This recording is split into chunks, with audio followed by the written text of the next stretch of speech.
Why do most brands confuse attention with trust? So it seems like it's become a common thing in the world that this idea of being the loudest makes you the smartest in the room. Plankton kind of said it in SpongeBob in that one scene. Maybe I'll put a clip in. But I have a theory. People talk loud when they want to act smart, right? Correct! But I believe that that's the totally opposite of what experts should be doing in their field. Like, usually the loudest person in the room tells the most, in my opinion. What you put out there to represent your business is going to tell your audience a lot about who you are and how they matter in relationship to your business. And I think there's a lot of truth to that. I think that, if a business is saying, we're the best all the time, only branding that side of their business and not really being very honest with their process and how the customer is going to feel when working with them, then that's going to, in end, not going to make a lot of long-term, return on investment for you. If those are the ads that you're putting out, that's the type of content that I'm better than everybody else and this, that, the other thing.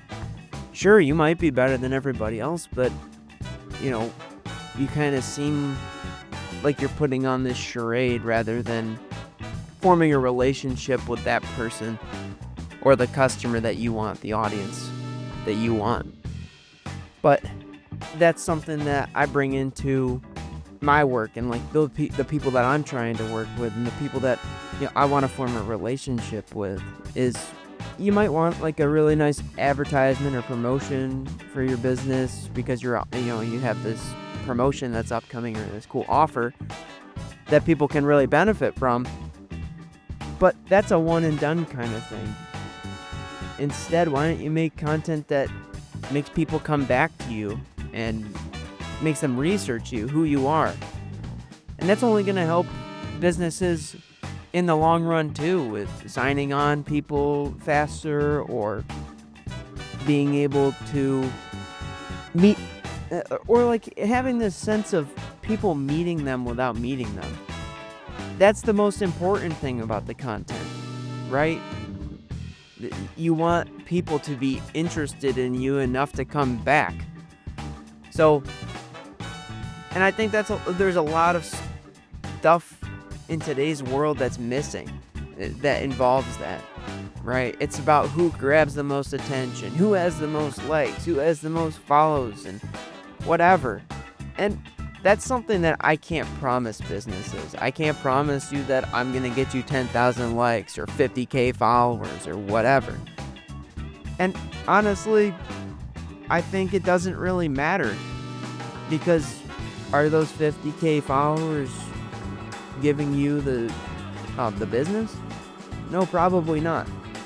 They probably just think your content's funny or entertaining or that's about it, or your ad or whatever. But the content that I'm interested in making is for the people who are the hot lead that, can't decide between you or another company,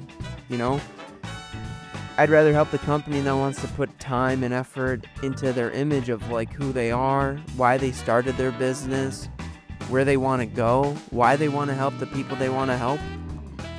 And at least in 2026 so far, it seems very undervalued. Granted, I do think that people are starting to turn around and come back to authenticity and not that corporate crap authenticity where they say it, but then they don't put it into action. Or their definition of authenticity is kissing ass. But I'm just being honest. And I'm sick of lying to people. I'm not that I was lying to people before, but I'm just sick of not being who I truly am to people. And that's why I started my small business in the first place, is because they have similar mindset as me. At least it seems like.